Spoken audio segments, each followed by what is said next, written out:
It's almost universal, whether it's 2 wheels, 4 wheels, 18 wheels, no wheels. So many of us have a special memory involving a vehicle or a story about a car we've loved. Even if you can't tell a crankshaft from a drive shaft, I want to hear the story of the vehicle that moved you. I'm Blake Jackson, and this is Auto-Biography. Time for a new episode of the Auto-Biography Podcast. And a few weeks ago, we were lucky enough to take a field trip out to the Reynolds Alberta Museum in Wetaskiwin. If you haven't been there, make a point to do it. You're going to love it. It's palatial. It's situated on 220 acres. The display space for this transportation museum is over 100,000 square feet, and it looks like they want to build more too. They've got a little bit of everything out there: cars and trucks and planes and motorcycles and industrial equipment and farm machines and everything. And we started talking with the Reynolds Alberta Museum because what they're doing and what we're doing are so similar. They really believe in the stories behind these vehicles, and they want to make sure that those stories are curated. So we went out there, we had a big old chat with their head of restoration services, Darren Wiberg. Now, Darren is currently in the final stages of restoring a 1958 Canada diesel truck, which we're going to hear about. But I want to tell you a little bit about the Reynolds Alberta Museum, so named because it was the concern of Stan Reynolds. He was an Air Force veteran who actually built and ran the Wetaskiwin Airport, and who at one point owned 13 auto dealerships across Alberta. Now, he loved cars. He was crazy for them. He donated a large part of his collection, and it makes me laugh. It's the large part, not the whole thing. 2,000 cars, 1,100 tractors, 500 trucks, 200 steam engines, 800 stationary engines, 300 threshing machines, and 125 aircraft. Currently, the collection at the Reynolds Alberta Museum is over 6,600 vehicles. Stan Reynolds was actually inducted into the Order of Canada in 1999, with good reason. Again, make your way out to the Reynolds Alberta Museum. If you love stories, if you love nostalgia, if you love learning about Canada and Alberta, it's a great place for you and your whole family, and let's hear about it now. Well, tell us about the truck you're working on right now. I started on this one 3 years ago, 1958 Canada diesel. Going to gear down and tell you a little bit about the Canada diesel truck. And when I say a little bit, it's because that's all anyone really knows about these trucks, except for the experts at the Reynolds Alberta Museum who have been doing so much research. But even Google, if Google could come up with an icon that's just a shrug, that's what I would have gotten when I was looking for it. Now, the Canada diesel truck was built by the Canadian Car and Foundry Company, with the first model, the first truck unveiled July 1st, 1958. And then a few weeks after that, they quit. Not much is known. It had to do with the cancellation of some other projects in the company that we'll get around to. But how many were built? No one's sure. How many were sold? No one's sure. No one's sure about anything, but that's what we're going to dive into a little bit here. Learned quite a bit about the company that built it, and it's a working life here in Alberta since we started. Tell us a bit about the company and why you chose this one to focus on. We did choose this truck because we're supposed to be saving Canadian artifacts. When it's got Canada written on the hood, I think we're pretty safe to say that we've got a pretty significant Canadian artifact. We find out more and more how significant it is. Not every Canadian story is a success, eh? Mm-hmm. This machine had all the potential to be a real successful highway tractor. You know, like diesel-powered highway tractors were not common in 1958. It's got a Leyland, English Leyland diesel in it, 5-speed Spicer transmission, 2-speed Eaton axle. Heavy, I think the GVW on it was 31,000 pounds. So good, sturdy, heavy truck. What we are supposing happened, Canada Car and Foundry had been a Canadian company since before 1900. They built railway cars and buses and streetcars and things like that, big heavy stuff. 1956, I believe it was, Avro buys Canada car. They're building these trucks. 1957, we have a copy of their business report for the end of the year, and they're really optimistic about what this truck is going to do. And then the Avro Aero kind of drags this truck down with it. Avro was one of the biggest employers in Canada at that time. Going to pop the chute and tell you about the Avro Aero. Okay, here goes. There's still a lot of people in Canada who are really upset about the cancellation of the Avro Aero, more formally known as the Avro Canada CF-105 Aero. Now, what happened was that in the 50s, there was the real threat of the Russians sending bombers over the Arctic Circle to drop nuclear bombs on Canada and the U.S. So the military started designing this plane, which when a bomber was detected, it would shoot up fast as hell and go and shoot this Russian bomber down. Now, I should mention that they also intended this plane to be equipped with nuclear-tipped rockets. So I'm not sure how that would have gone over, shooting these things down over the Canadian prairie with nuclear-tipped rockets. But anyways, the Avro Aero was at the time the most advanced aircraft ever come up with, able to fly over 10 miles high and twice the speed of sound. A lot of people are still really upset, as I said, that it was canceled because so many of our engineers actually left Canada after the cancellation of the project. They went to work with NASA for the moon landings. Now, some people say that JFK bullied Diefenbaker into buying American planes. Some people said that the Russians interfered and had the project canceled and then took the plans to make their MiG planes, but no one's really sure too much about that. But legend still persists that one of the prototypes for the plane got away and sits ready to make a debut once again. And this truck was made just outside of Montreal. So it's an interesting Canadian story then. And the truck itself, we think when this one's done, we'll have the only one. The only one in the world. We haven't found another one. We did hear 2 years ago, oh yeah, there's a guy in Saskatchewan. He collects trucks. He's got a whole yard full of them. He had one, and it's our parts truck. And the rest that they said were Canada diesels were all Leylands. So these Leyland engines, that's the reason Mel Gray brought this truck. And he went down east to pick it up and drove it back to Edmonton. And the reason that he wanted this truck was because of that Leyland diesel. He had experience with them. That truck I saw on the internet, our parts truck, and that was the only other one I've ever seen.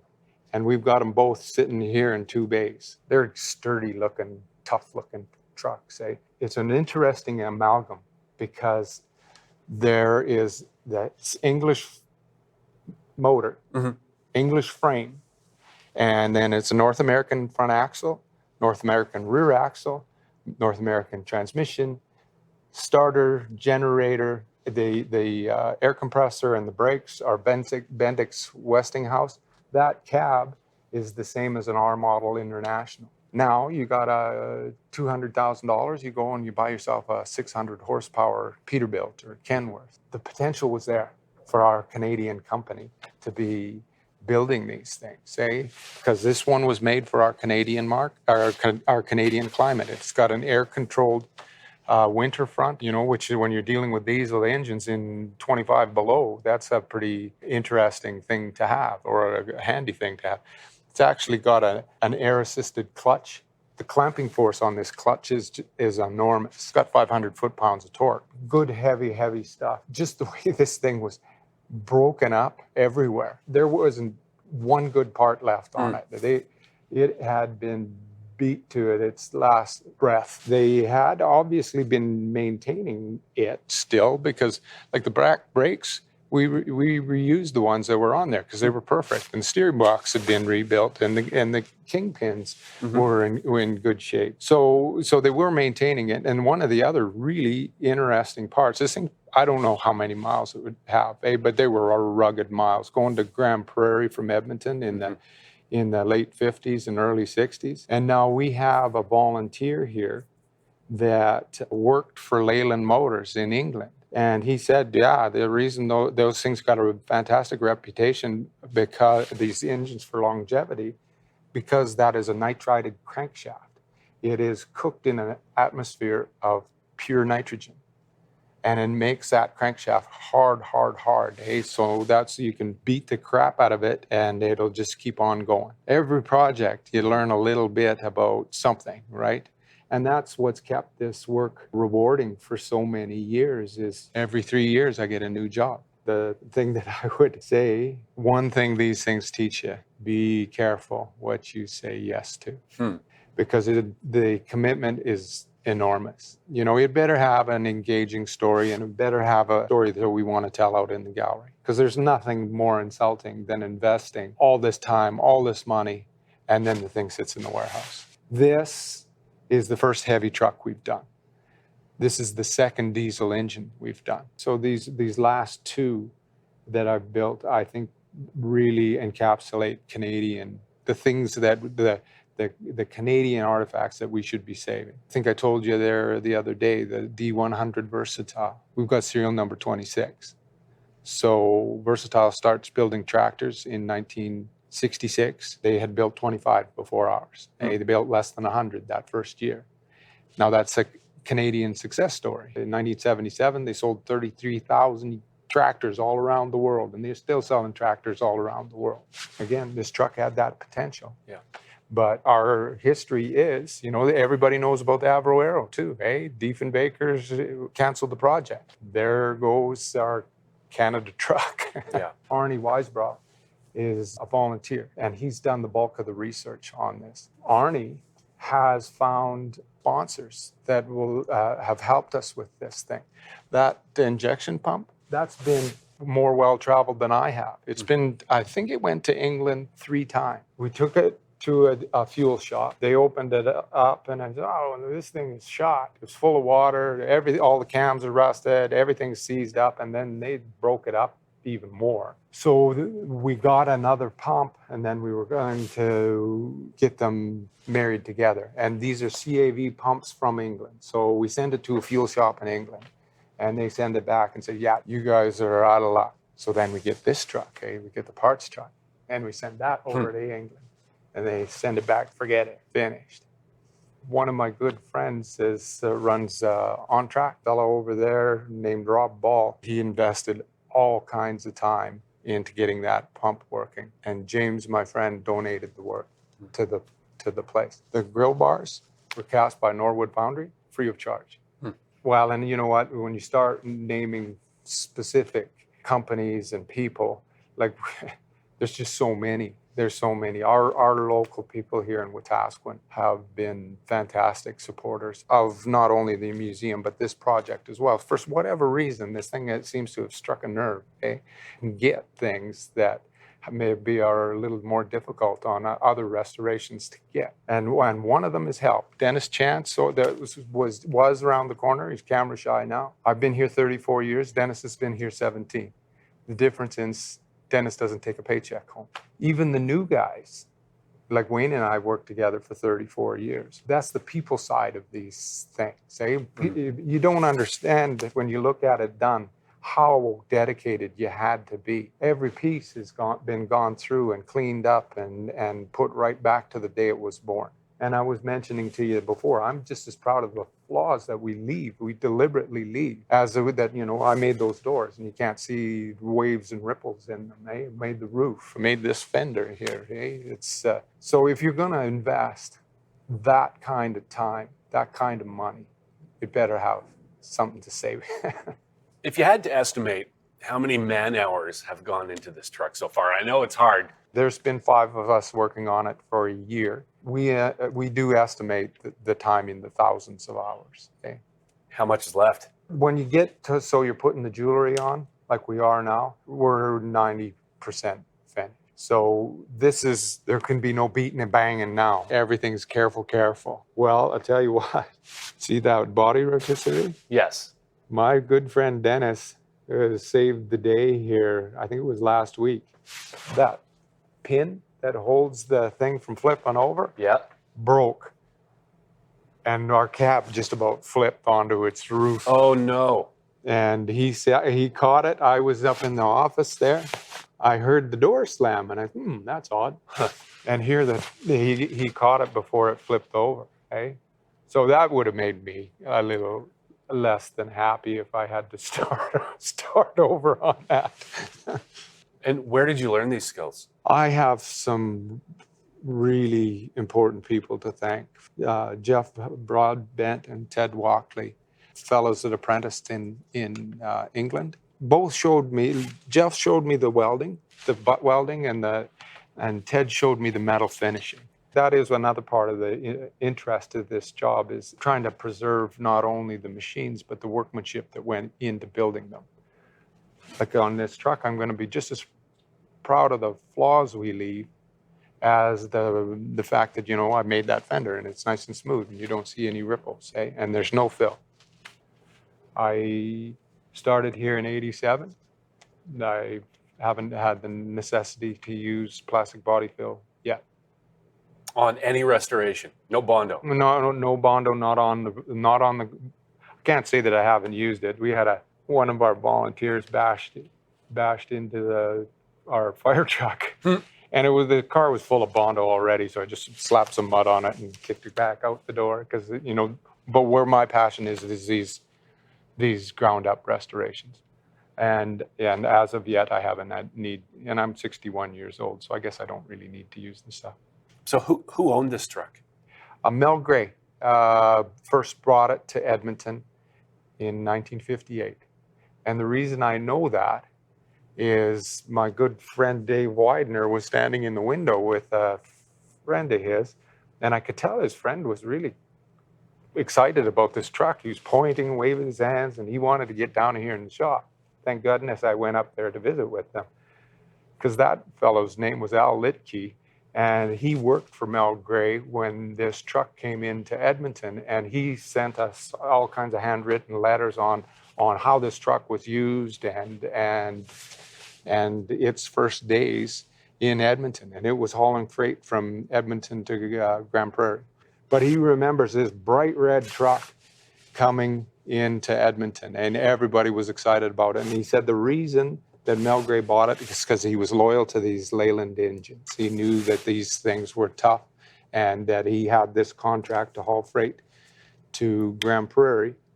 And he went back east, as is the way Al put it, and drove this thing to Edmonton.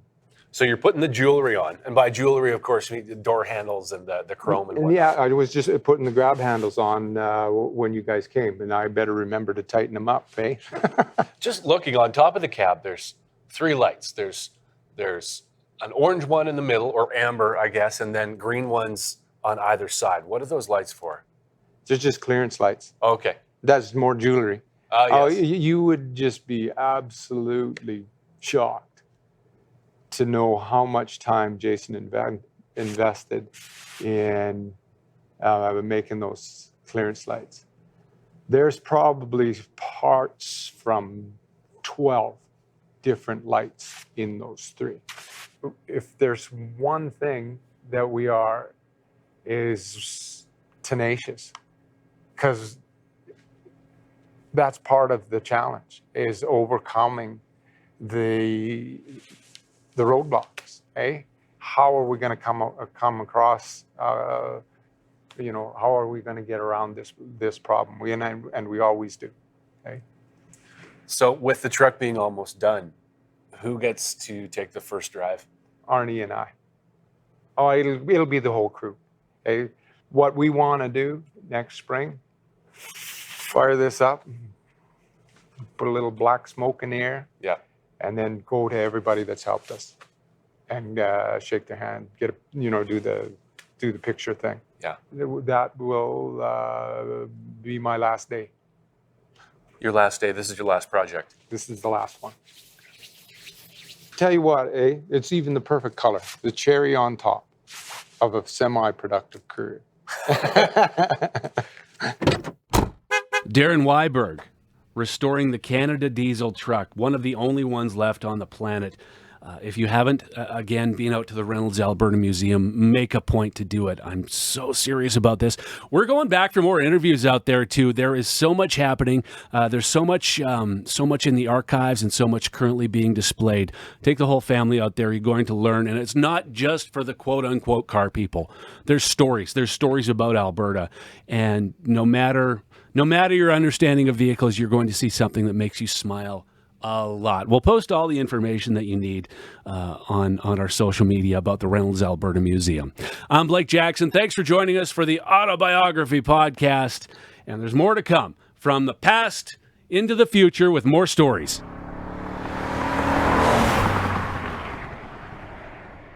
Next guest on the Auto-Biography Podcast, Mr. Eric Novak from Modern Media Perspectives, video producer, TV host, writer, blogger. He's creator of the environmental website EnviroDad and one of Canada's few dedicated eco and family-focused automotive journalists. So, Eric Novak, tell us about the vehicle that moved you. The first car I ever owned, I actually bought it new. I had help from an uncle of mine who was willing to get me a car. It was in 1991, and I just leaving university. So I actually bought a 1991 Toyota Tercel. Going to pause for a second, tell you about the Toyota Tercel, a subcompact made from 1978 to 1999. 5 generations and 5 different body styles. Now, the name Tercel derives from the Latin word for 1/3. As for the Tercel, it's because it was 1/3 smaller than the Corolla, much like the same way the word Tercel refers to a male falcon, which is 1/3 smaller than the female falcon. And I would have loved to have been in that marketing meeting when they were figuring that out. Was the Tercel sexy? No. Fast? No. Sporty? No. Well handling? Nope. Attractive? No. Great in the snow? Nope. Roomy? No. But it never broke down. The Tercel would last forever. And you would find that parents love to buy the Tercel for their kids. Why? Because in 21 years of its manufacture, no one ever got laid in a Tercel. Mm-hmm. Good old 1.4 liter engine. If I'm not mistaken, all of 85 horsepower. I called it the little engine that thought it could. And I remember trying to take it camping one time and loading it up. And, north of Toronto in Algonquin Park, I was with some friends, and one of my friends had actually a 69 GTO all revved up. And he was blown away that I was keeping up with him on some of the highways. And, my little Tercel was screaming, but, he was still having a great joy out of it. But so, that may have been the start. I still actually remember a funny anecdote about that. I'll never forget, because when people talk about, buying cars and negotiating and, what are you going to throw in for this price and stuff, I'll never forget how I was getting close to that point where I was almost ready to shake my hand with the dealer, and we're just within a few bucks. And then he finally said, as a last token offer, he says, I'll tell you what, take this price, I'll bring it down $50, and I'll even throw in the optional passenger side mirror. And then I went, wait a minute, that's an option? Right? Obviously I took the passenger mirror, but I remember not long after seeing a Tercel on the road, maybe someone didn't take that option and they only had a mirror on the driver's side. It's a different era. Think now that the safety that we have, we're even going to a point almost full circle where, in the not too distant future, we're going to have cars that don't have any side view mirrors, period, because they're all built in and sensors, and they won't be needed because the computers are going to do that for you. But yeah, so it begins there. So have you owned an EV? I've been an automotive journalist now for a little over 10 years. I actually got into it sort of by accident because I had just started up a business. I've been for about 4 or 5 years, and I was an accidental entrepreneur, and so I didn't have that sort of nest egg to rely on in the beginning as the business slowly grew. So I had a leased vehicle. I had a 2007 Nissan Altima that was coming up due around 2011, and money was really tight. And automotive journalists, when they review vehicles, automakers they'll let them have a vehicle for a week at a time. They do their thoughts, write their reports or whatever. And there were some who, so long as they could find a compelling reason, they would just 1 weekend take another vehicle. And almost as a bit of a survival strategy, I thought, God, I wonder if I could convince them, that I've got an audience and I've got this market that I could sort of, not need a car. 10 years later, in that whole time, there's been about 5 or 6 weeks where I haven't had one. So the answer to your question is, I don't own an EV now or any car because up to this point, I haven't needed to. That's genius. It was a survival technique. And around that time, I was also, building more of that environmental side as a dad. Nobody at that time was really talking about the growth of battery electrics and hybrids and electrics. And I was this dad. I had a family. I was thinking about the environment, and I could provide this different angle. And sure enough, every time I sort of approached them, they said, yeah, we like that angle. We can give you some stuff. And there weren't enough hybrids alone at that time or electrics to sort of keep it going. So obviously family size vehicles and, family suitability kept it going. But yeah, that's how you get into something like this. Are EVs a viable choice for vehicles in Canada? Are they going to hit the market and have as much a takeover as some people think they will? And how long can we expect until we see more and they're normalized? Well, 100% the answer is yes. The biggest obstacle that we have today getting into mainline sort of normalcy of EVs and plug-in hybrids is not the technology per se. It's rather our own perceptions of it. We don't really have a knowing problem so much as we have a thinking problem. In Canada, what does a gas-powered automobile mean? We're a wide, spread out country. Here in Canada, we obviously have a certain percentage of our GDP attached to oil and attached to that. So, we have that resistance. But the reality is what EVs can do today in terms of meeting the standards of living and quality of life that people are accustomed to, the vast majority of ones that are coming out today can meet all of that. And they can actually do it cheaper in terms of cost of ownership than anything we have on the road that's gas. But money talks. And we still have this psychological sort of feeling that because the purchase price is still higher, batteries cost, we still think they're too expensive. But even without the incentives, if you look at how a vehicle's ownership cost is not just purchasing, right? It's gas or energy and maintenance and insurance. And I've written about before how when you take the purchase price into the full equation, like energy costs right now, the price of gas, like here in Ontario, if I'm charging up versus fueling up, I'm saving about 90%. So there's huge savings all around. There's one story I can tell, and there's another example I can give. I had a neighbor who used to be he was a police officer, and he I had one of the I think it was the Ford Focus EV, one of the early generations. He walked up and he said, I've never been in an EV before. And I said, okay, well, let's go for a ride. So he gets in the passenger seat. I said, no, get behind the wheel. So we go, we take off and we go for 10, 15 minutes, highway driving and city driving. And we pull back into the driveway. And I looked at him, I said, what'd you think? And he looked at me and said, it drives just like a car. Like, to get this idea, it's a golf cart. So, and in fact, if you like your performance, we all know about torque curves and horsepower. Well, you've got to take a second or two in a gas engine to hit that maximum torque curve. A battery doesn't have that. So you get all the torque as soon as you touch. If you've ever been on like a launch roller coaster, it's literally like a rocket. And from performance, it's fine. And then, of course, there's always the other impediment where, okay, well, I still love the sound, right? Mm-hmm. I love that carburetor. I love the naturally aspirated growl of a V8. And that's all cool. I totally get that and I appreciate it. But in technology, that's just like an app away. There's even some new EVs coming out of, I think, Mercedes, where, what do you want it to sound like? Do you want it to sound like a V8 or a bi-turbo AMG? It's just really funneling sound in and out. So it's not truly the same, but whatever you want to feel, they can replicate it. You could even make it sound like the Millennium Falcon if need be. Absolutely. Look, you know what? There's so many things we can do. Another example, and it's not, engine related, but you know how with GPS, right? When you put in your directions and then you have that lovely female computer voice, right? Yeah. Who, tells you turn left, turn right. And if you miss the turn, right? What do they always say? They always say, well, recalculating. And it's always polite.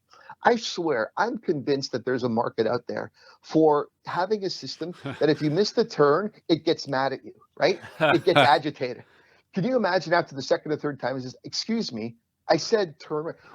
Why am I even here? You don't care. You don't listen to me. Get out of here," right?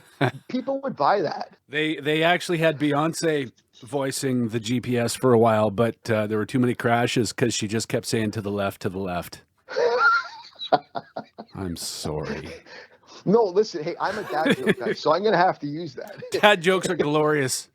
Dad jokes rule. And every time, the best reward I can ever get out of a dad joke is one of my kids going, "Bruh, Dad, really?" Oh, yeah. The worse, the better.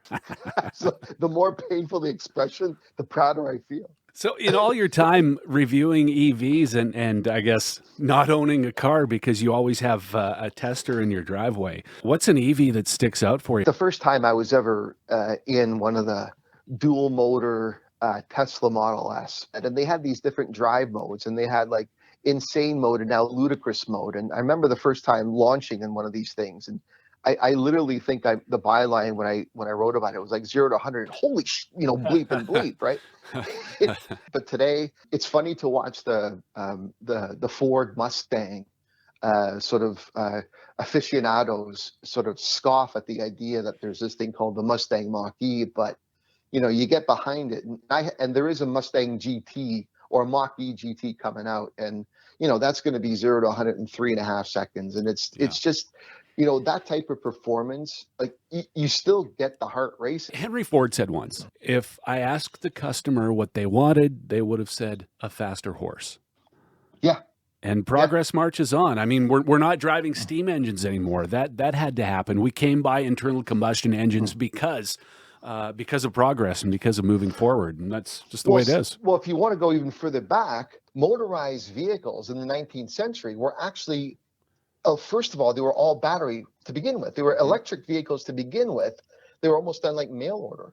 What really gave us the switch over to internal combustion engines was Henry Ford and the Model T and the assembly line at Rouge and in Dearborn, when they figured out that they could do that mass production. And he chose an internal combustion engine.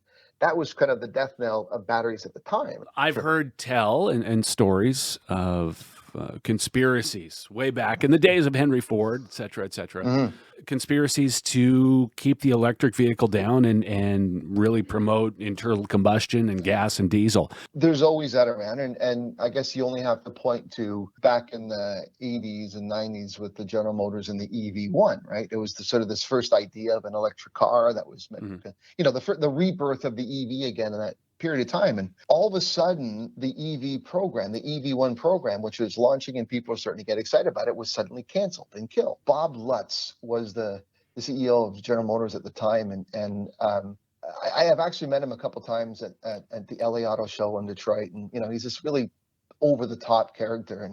And, there's a lot of suspicions as to who it was that silently killed it. Just like, where did the Avro Aero go? Mysteriously, things happen. Bob Lutz, funny enough, when the last time I talked to him, he was no longer at GM. He still didn't believe in climate change, but he started this company called Viva, where they basically took, GM Silverados and trucks, and they converted them. They put a battery in it. They put the tonneau cover was basically solar panels, and they became work trucks. And the thing is with these work trucks, and the F-150 Lightning, the electric F-150 coming out next year, is like an amazing truck for contractors, because not only you can run your tools from the truck, and even this F-150 electric, if you're ever in a situation remotely where you have a blackout, if you have the right adapter, you just reverse the polarity, and all of a sudden your truck powers the house like a backup generator. So, and this is what Lutz realized. So he has this company now that, he may still didn't like it, but now he sees he can make money from it. So maybe it's really all about the money. We're seeing all kinds of capabilities in these cars. Of course, there's things that we've never even thought about, but maybe from your position, you've heard tell of upcoming features in these cars. And what can we expect in the future from EVs? I mean, I know as a parent what I'd like to see. I'd like to have a bloody privacy screen between us and the kids, and I want a cappuccino maker, and I want, let's maybe even a lavatory for a little flushing. Who knows? Have you been in a self-driving vehicle before? I have, down in Ford's in Dearborn at their research and development labs, and I got to sit in a sort of modified Ford Fusion. It was a prototype, but this thing was fully capable of autonomous driving without any inputs. So we weren't allowed to be in the front. Engineers were still in the front taking computer readouts because it was an ongoing prototype. But myself and another journalist, we got to sit in the back seat, and we spent about 10 minutes, 15 minutes driving, not on a private track, but in live traffic. So the sensors would detect. I mean, it was really kind of something that took notice of, since, I mean, if a vehicle, there's all these variables in driving. If someone's making a left turn, even pedestrians, are they going to cross? Are they going to jaywalk? We know the sensors can work. Now, maybe they have to find what is that right. We all know that the greatest cause of accidents and death and everything is not the machines, it's us. So, you know, the people who are big proponents of it say, in theory, I mean, if everybody drove one of these, and you know, there's a lot of, you could argue there would never be, we'd have no congestion, we'd have no need for traffic lights. That's what they say theoretically anyway. And cars never drink, they never look at their phones. Right. They tell, if you watch Knight Rider, they tell the odd joke, right? You know. That was a great show. Wasn't it? Yeah. I still think of it every now and again. So, okay. On the lighter side, what's your favorite movie car of all time? I'm still, you know, the Love Bug, man. Come on. Cool. He had all kind of characters, but no, I mean, there's lots of, I mean, you know, we can look at Steve McQueen's Bullet, or the Ferrari and Ferris Bueller. I mean, you know, thinking of the reaction of the parking attendants going across. Yeah, cars and culture. You know, there's so much of it. Do you think that car culture will continue with electric vehicles? Yes, but as with everything, it will evolve because, you know, I'm 52. Our generation saw it as an extension of adulthood, of our independence, of our ability. Whereas I think the generation now, they acknowledge the need for transit. But look, their expectations are, I just need it on my phone. I need to do a couple of clicks and it shows up. Like the idea of ownership isn't the same. I think there'll still be an affinity for what they become, and there's still always going to be style points and stuff. And I don't think we're ever going to get rid of the ability to just get into a car and drive. I noticed that kids don't drive the lap. I don't know if that was a thing when you were a kid. We had the lap in my town, and that's what you did on every night. Yeah.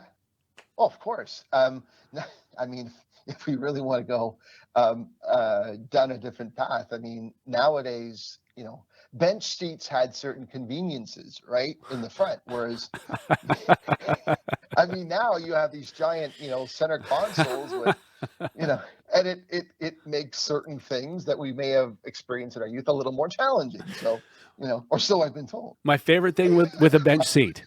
Okay, picture a Saskatchewan small town, 800 people. Yeah. You wait till you're in a pickup truck, regular cab, with a couple buddies, and make sure that you are on the far passenger side. So there's the driver, there's the middle guy, and then you. And wait till you're driving down Main Street where everyone is. Hard turn? Well, take off your seatbelt and like duck down under the dash so it looks like the driver. Oh man, yeah, these are the things. And I remember, look, when I was in Little League Baseball, I played like I was 12 years old. Our coach, one coach that I had a pickup truck, and we would go from park to park, all, you know, 10 kids in the back, in the bed of the truck, and not in the cab. And I had another friends whose dad had one of the old country Squire wagons. I mean, like we'd sit all back there.